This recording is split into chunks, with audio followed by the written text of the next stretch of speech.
You're listening to Too Much on Her Plate, the podcast for smart, busy women who are tired of running on the hamster wheel and are ready to create freedom from overeating and emotional eating. I'm your host, clinical psychologist, author, and a smart, busy woman too, Dr. Melissa McCreary.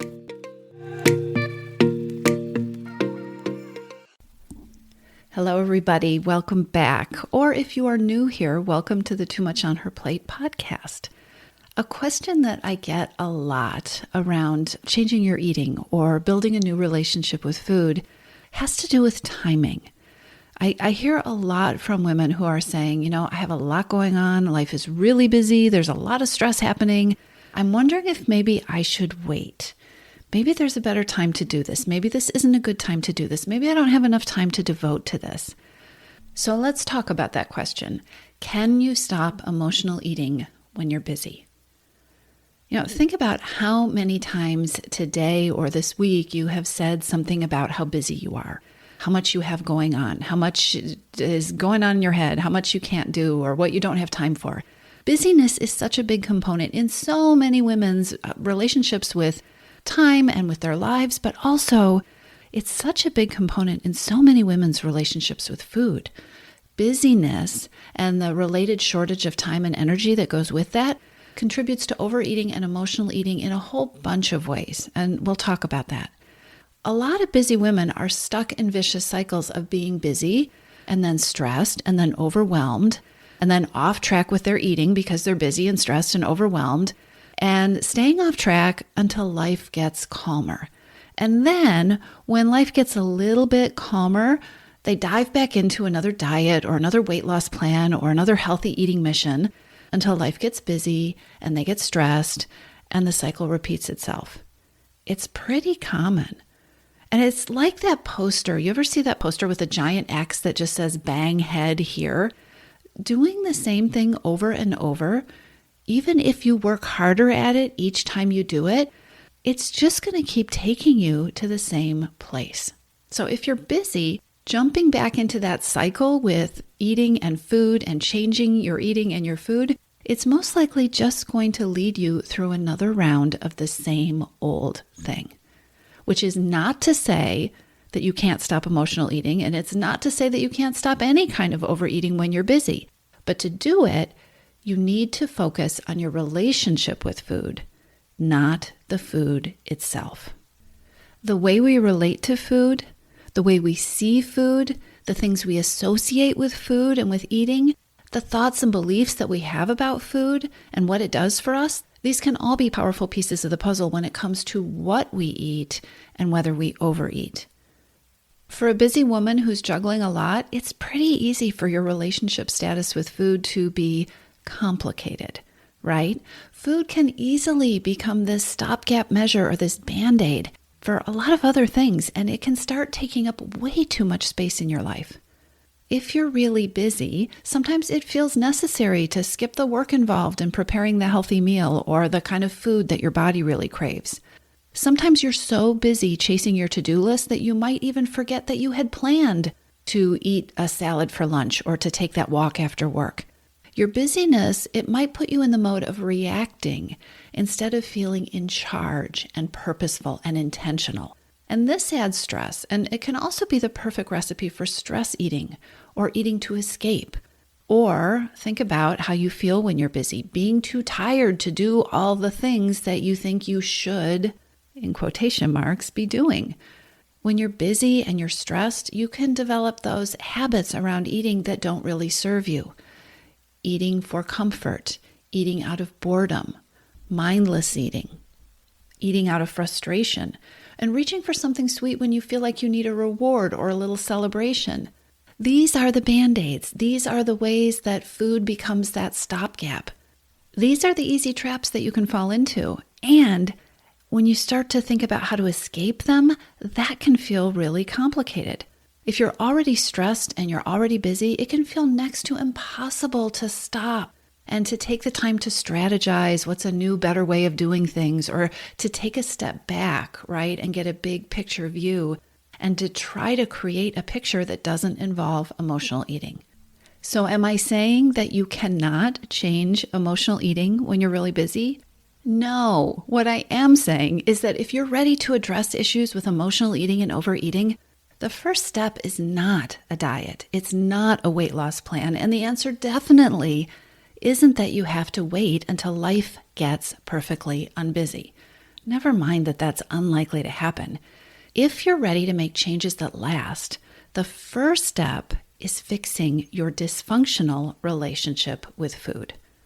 So how do you fix a dysfunctional relationship with food? And just to be clear, I'm talking about a relationship with food that doesn't work for you or serve you. You are the only one that gets to decide if your relationship is dysfunctional. If it is, instead of starting with a diet, you want to reverse engineer things.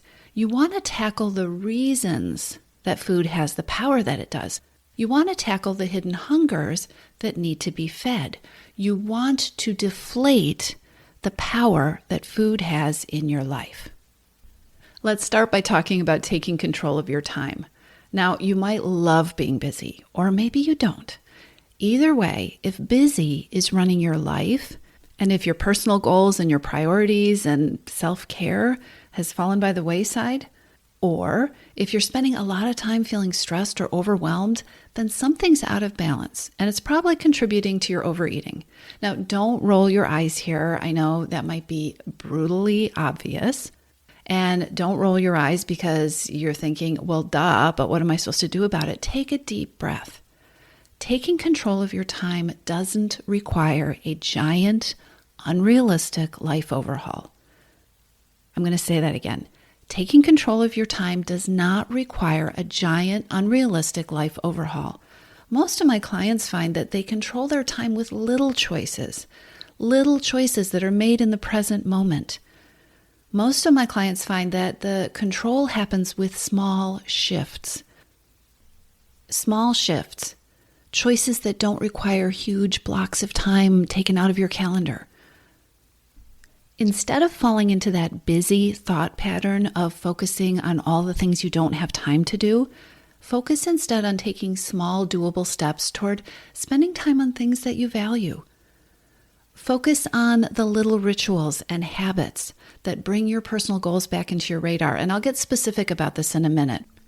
But before I do, I want you to start thinking about small ways, doable ways that you can start taking ownership of your time. This is almost for sure going to include nurturing your own self-care. When your spirit isn't being fed, you eat more. A common trap is overeating because you can't find the time or because you feel guilty taking the time to take care of yourself in other ways. And when that is going on, me time becomes a chocolate donut or a trip through the drive-thru. And things like stress relief starts to be translated into a serving or 2 or 3 of comfort food or something sweet to top off the long, exhausting day. If you want to take your power back in your relationship with food, start by focusing on creating doable habits for feeding your spirit and not substituting feeding your stomach. Start by focusing on amping up your self-care routines. Get deliberate about ways to address your feelings and your needs with better tools and strategies. Now, again, don't get hung up on big, time-intensive things that you can't do. Your brain is going to want to give you a long list of reasons why you can't do this because, spoiler alert, you're busy. I know that. Yes, you're busy, and it's the small stuff and the doable choices that break the cycle. And while we're talking about all the things that your thoughts are going to tell you you have to do, let's step out of deprivation mode. Let's step out of that long to-do list of all the things that you feel like you have to give up or deprive yourself of if you want to have the relationship with food that doesn't include overeating and emotional eating. You want to set your intention on creating a relationship with food and a healthy lifestyle that you love. Set your intention, set your goal, not on feeling deprived or being strong, but on enjoying the relationship with food that you create, even if you don't know how to create it yet. A dysfunctional dieting relationship with food or a tough love attempt at, changing your habits requires stamina and willpower and constant effort. It's a recipe for exhaustion, burnout, and stress, which will leave you tired and irritable and feeling guilty or ineffective. and quite possibly overeating. A dysfunctional relationship, whether it's with food or anything else, is always a struggle. If you want to make changes that last, start by committing to creating a relationship that you are going to want to be in forever. One that contributes to your life. Yes, I'm talking about a relationship with food that contributes to your life, that adds more ease instead of stress, and that motivates you to continue with it. Not one where you have to be motivated to make yourself have or be in the relationship.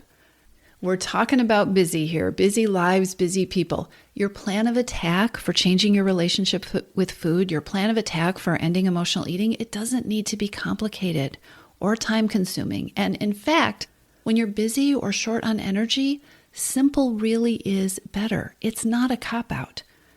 And I'm going to keep repeating myself because it is so important. Even though it may be ingrained in your brain, you don't need to line up a bunch of difficult tasks that are based on deprivation. They won't work. You won't want to do them, and there really is a better way, even if your old diet thoughts are telling you otherwise. So take another deep breath, because what I'd love to do is share with you some simple things that even really busy women can do that will interrupt and even stop overeating and emotional eating patterns. The first thing you want to do is to really focus on minimizing mindless eating. And you can do that by setting a no multitasking rule while you eat. I know you feel time crunched. I know it feels productive to do more than one thing at once, but honestly, eating doesn't take that much time. And the research is so clear. Women who don't multitask when they eat feel more satisfied, they feel full sooner, and they feel satisfied sooner. So try this. It helps. The bonus is that being present allows you to make choices because you're present. And this makes us feel more effective. It makes us more effective, and it puts us in control. Another way that you can feel more effective, be more effective, and be more in control is to pay extra attention to transition times between activities. When you're busy, the transitions, the space in between ending one thing and starting another tends to disappear, or you have activities that even overlap. Now, I recorded 2 back-to-back episodes on transitions about what they are, why they're so key in breaking cycles of emotional eating and overeating, and how to start to pay better attention to them. So check those out if you haven't listened to them, and I'll put the link in the show notes. The thing is, people often stress eat at a transition, or they use food as a way to have a transition, or as a way to numb out, or to revive themselves, or to procrastinate. Instead, you can take back your relationship with food, rewrite your relationship with food by giving yourself even 5 minutes to pause, to breathe, to make a cup of tea, or to close your eyes and clear your mind before you dive into the next activity. Transitions are not time wasters. You're likely to find that they actually improve your productivity, and making transitions your new best friend can make a huge difference in things like mindless eating, or staying true to the food choices you want to make, decreasing binges, or cutting emotional eating off at the pass, because in a transition, you can connect with what is going on inside of you. You can get more connected with what it is you're feeling and what it is that you're really needing that isn't food. When you're busy and you want to stop emotional eating, it's also worth paying attention to your lists. I don't know what your desk looks like, but my desk has a list on it right now. Most busy women have lists, sometimes too many lists, sometimes too many lists in all sorts of places, but that's another episode. One thing you can do to make an impact on your busyness, on your sense of effectiveness, and relatedly your level of overwhelm, and the related overeating that comes with the overwhelm, one of the things you can do to make an impact on all of those things is to change the way you create to-do lists. From here on out, try making a second column in your to-do list and label that, "Who can help me with this?" Who can help me with this? Don't fall into the trap of feeling too busy to take the time to ask for help. We've all said it. It's faster for me to do it myself, right? Maybe in the short run, sometimes, but hardly ever in the long run. If you fall into that trap of feeling too busy to take the time to ask for help, you're going to end up feeling more overwhelmed and quite likely overeating. I have another example of a simple step. You'd be amazed at how many busy women overeat or even binge because they don't eat enough. While your thoughts might be beating you up for eating too much and telling you you eat too much all the time, there's a really good chance, especially if you are someone who tends to overeat in the afternoon or at the end of the day or at night, there's a really good chance that you're letting yourself get too hungry. Maybe because you feel like you're too busy to stop to get something to eat. Don't do that.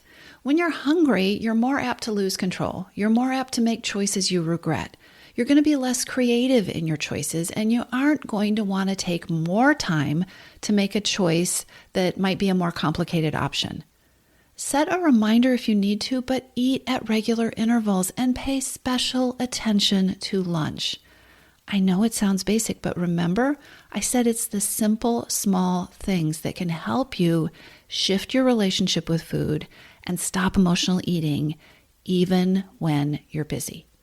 So invest time. Again, this can be just 5 minutes in making a plan, which could be even a simple decision about what you're going to eat ahead of time. Remember, this is especially important at lunch. So invest 5 minutes, make decisions ahead of time. Make the time to eat lunch. Create reminders to eat lunch. Don't let yourself get too hungry. It'll be worth it.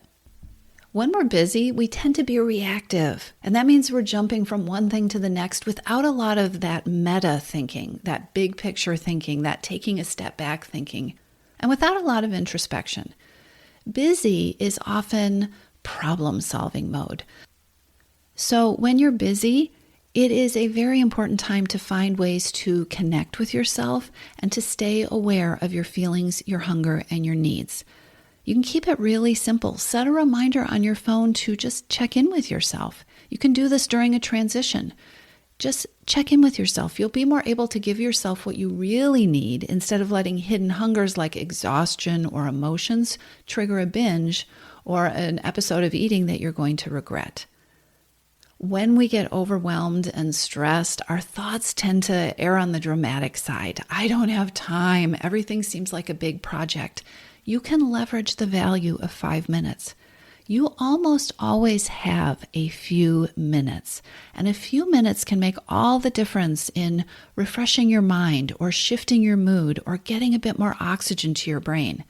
Things like taking a quick walk, even if it is just around the office or around your house or out to the mailbox, getting a change of scenery, doing some easy stretches or watching a funny video online.